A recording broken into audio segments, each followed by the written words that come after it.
야당이 좀 잘해야 되는데 지금 민주당도 복잡하고 네. 개혁신당도 매우 복잡하고 오늘 난리가 났고 오늘 네. 난리가 났고 이 혼란을 어떻게 정리해야 됩니까, 의원님? 일단 저희부터 잘해야죠. 저는 저희부터? 뭐 지금 당분간 반성과 자숙의 시간을 좀 가져야 됩니다. 사실은 네. 제가 통합의 협상 대표로 임했던 사람으로서 네. 한 10여일 만에 이 통합이 결렬되는 상황에 대해서 저 자신이 깊은 책임을 느끼고 있고요. 네. 보다 원숙하게 좀 잘했어야 된다는 반성을 할 수밖에 없는 상황이고 네. 다만 이 총선이 약간 흐려지고 있는 거 아닌가라는 걱정이 들어요. 왜냐하면 누가 봐도 국정 운영이 미숙하거든요. 네. 원활하지 않거든요. 네. 그리고 이거는 국정 철학이 뭔지를 도대체 알 수 없는 형태로 2년을 끌고 오고 있는데 이거에 대해서 따끔한 경고 내지는 회초리가 내려질 시간이 이제 50일 네. 남았는데 예. 좀 속된 표현으로 정부 여당이 일종의 간판가리를 해서 성공하고 있는 듯이 그렇죠. 비춰져요. 예, 간판가리 효과. 간판가리로 갑자기 윤이라는 간판에서 한이라는 간판으로 갈아 끼면서 네. 마치 새로 개업한 가게인 것처럼 그래서 호기심에 예. 음식이 바뀌었나 아니면 잘하나 들어가 보는 예. 듯한 그런 효과를 내고 있거든요. 네. 근데 똑같은 집인데 사실은 간판만 바뀌고 그냥 네. 똑같은 그 집이고 예. 뭐 그분이나 저 사람이나 똑같은 사람인데 예, 예. 다를 게 없고 예. 단지 차이가 있다면 한 사람은 술 많이 먹고 한 사람은 술 안 먹고 차이 외에는 차이가 없는데 네. 이런 착시 효과가 지금 네. 여론조사에도 최근에 잡히고 있단 말이죠. 네. 그래서 정말 야당이 더 잘해야 되는 시점이다. 저희도 반성해야 되고 네. 이제 야당이 보다 국민들로 하여금 눈살 찌푸리는 일을 안 만들고 예. 정말 정권 심판을 위해서 야당부터 올바른 모습을 보여드려야 되는 시점이 아닌가라는 네.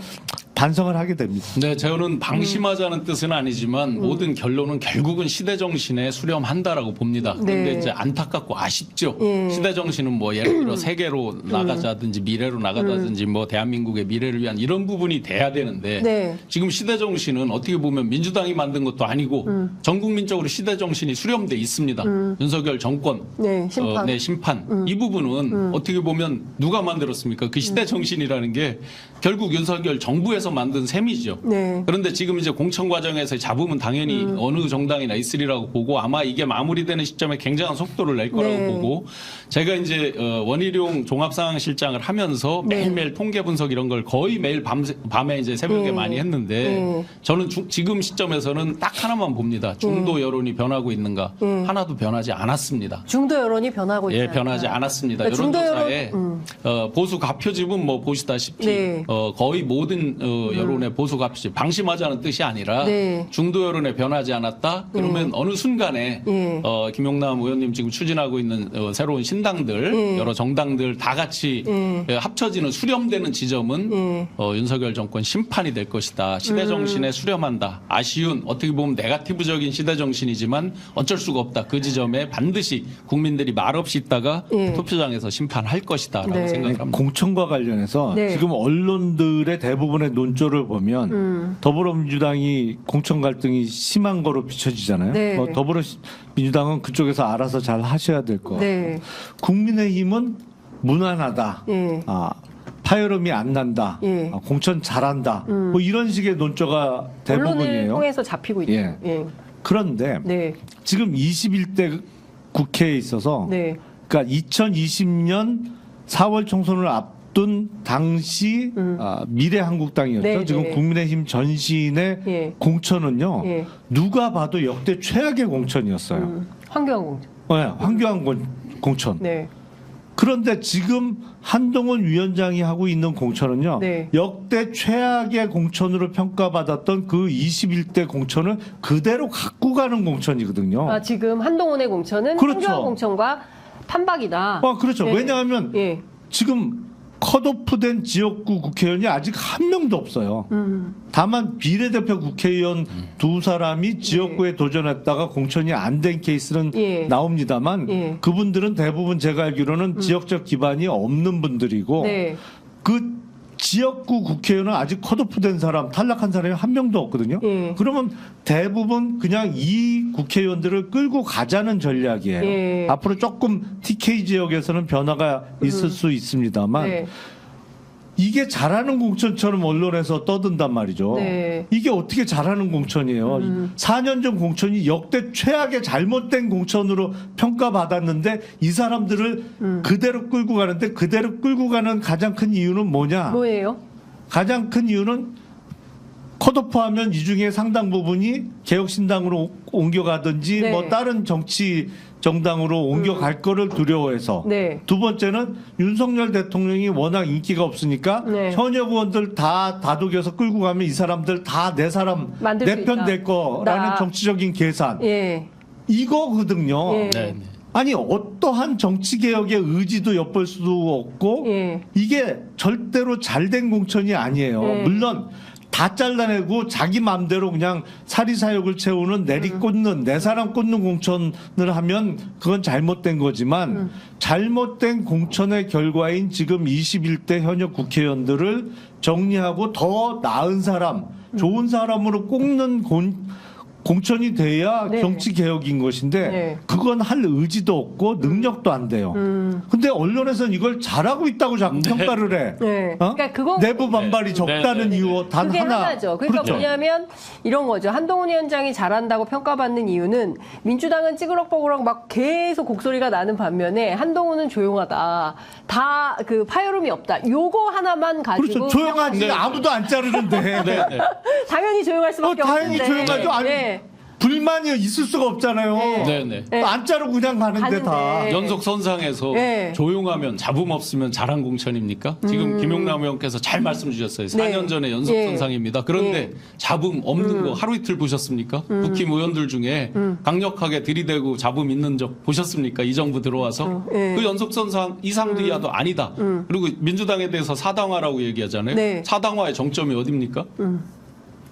사당화의 정점이 어느 당입니까 지금? 누구의 정당입니까? 뭐 국민의힘 그럼 윤석열 만약에 다양한 목소리가 정말 어떤 민주적인 목소리가 나온다면 저렇게 지금 있었겠어요? 정권 시작부터 지금까지 공천까지도 네. 기승전 총선에 기승전 김건희 여사 아마 특검법을 당연히 염두에 둬서 여기까지도 끌고 왔겠죠. 그렇죠. 네, 그게 아마 변론으로 뒤돌아보면 시간이 지나 뒤돌아보면 그것 때문에 망친 공천이다라는 평이 분명히 나올 거라고 생각합니다. 네, 그러니까 결국 지금 공천 경쟁을 여야가 공이하고 있는데 이 공천은 국민들에게 평가받게 되는 거잖아요. 네. 그 양당이 국민들로부터 어느 당이 조금 더 평가를 받을 거라고 전망하세요? 그러니까 지금 한동훈의 공천, 네. 그다음에 이재명의 공천, 이 두 개가 이제 큰 당 두 당이 이제 이렇게 올라가는 건데 국민들이 어떤 당의 공천을 선택할까요? 결국엔 지금 뭐 공천이 아직 절반이 완벽한- 채 네. 안 이루어졌기 때문에 네, 제가 알기로는 네, 국민들이 보시기에 공천 과정은 그다지 중요하지 않아요.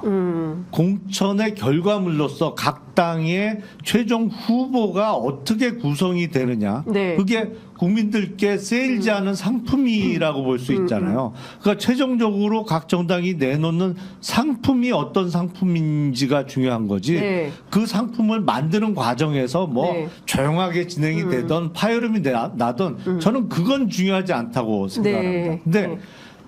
더불어민주당은 제가 잘 사정을 모르겠고 네. 국민의힘은 네.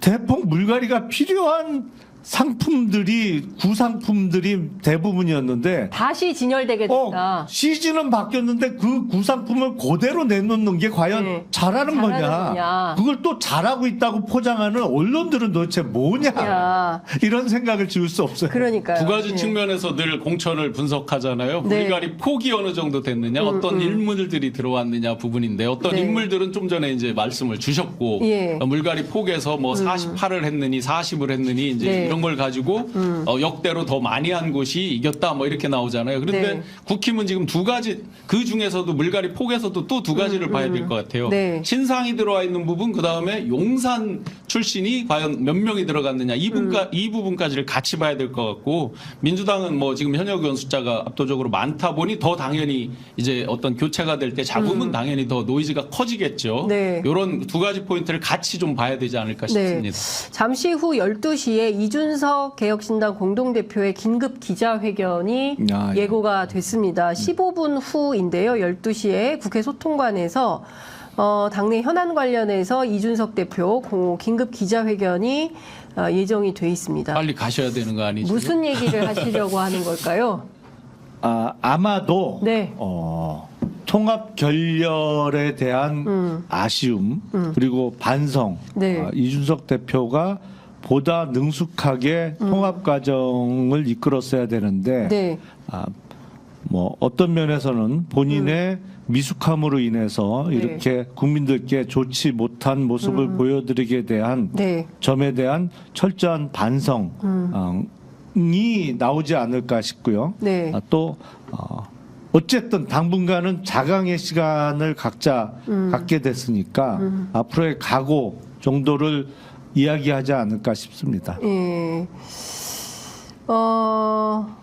홍준표 대구시장이 나섰습니다. 나오셨군요. 네. 홍 시장님께서.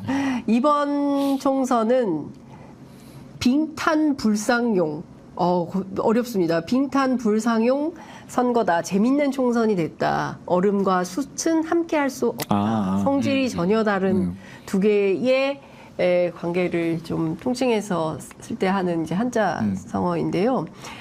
사실 출발부터 이낙연 대표하고 이준석 대표가 맞냐 갑자기 이게 통합이 됐어요. 설 연휴 전에. 그래서 너무 급발진 아니냐라는 분석도 있었는데 어떻게 평가해서 결국 이게 잘 된 겁니까? 아니면은 매우 어려워진 겁니까?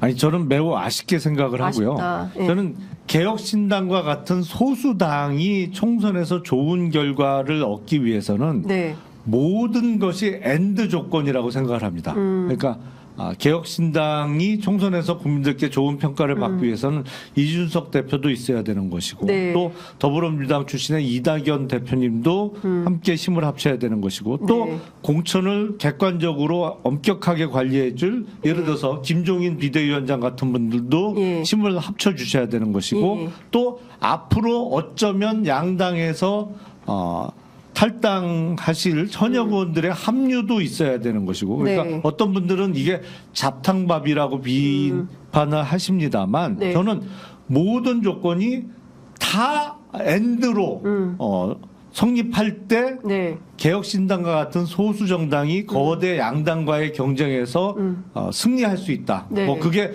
제1당이 된다는 의미는 아니고 그래도 의미 있는 의석수를 받으면서 많은 국민들의 표를 담을 수 있다라고 생각하거든요. 그래서 갈라지는 거는 저는 매우 아쉽게 생각을 하고요. 어쨌든 큰 덩어리의 엔드 조건 하나가 될 뻔하다가 지금 삐끗했다. 하지만 포기하지는 않겠다라고 말씀드리겠습니다. 김용남 의원님께서 너무 아쉬움이 눈빛에 막 너무 절절하세요. 이거 이렇게 하면 안 되는데 매우 아쉽다. 이런 표현입니다. 이제 중요한 것은 선거는 구도인데요. 그러니까 중요한 포인트는 이제 앞서 말씀해 주신 대로 정권 심판론. 국민들 다수 이제 심판할 결심을 마쳤고, 자, 그러면 내 표를 어디에 줄 거냐. 이제 이 선택지가 남아있는 것인데, 전반적으로 뭐 긍정적으로 평가는 하시고. 네, 양극단은 이미 뭐 지금도 상당 부분 결집이 돼 있고 조금씩 더 이제 마무리 이제 결집만 남아 있겠죠. 그렇게 보면 이제 소위 말하는 중도. 근데 중도라는 건 엄밀히 말하면 그냥 스윙 보터잖아요. 사안별로 움직이지 않습니까? 예를 들어서 윤석열 대통령 정부에서 잘하면 그에 대해서 지지 분명히 할 수 있는 거고. 그런데 대체적으로 여러 통계들을 보면 예를 들어 50대 25 정도에서 굳어진 지가 지금 최하 3개월 정도부터 거의 바뀐 걸 보지를 못했습니다. 그렇다고 보면 지금서 여러 가지 이제 미끼를 던지는 거죠. 선거용으로. 그걸 가지고 과연 그 사탕 발림 같은 거에 국민들이 쏘가 넘어갈 거냐 아닐 거냐인데 아마 이 정도에서 급변하는 어떤 사태가 아니라 그러면 그렇게 쉽게 넘어갈 거라고 생각지는 않습니다.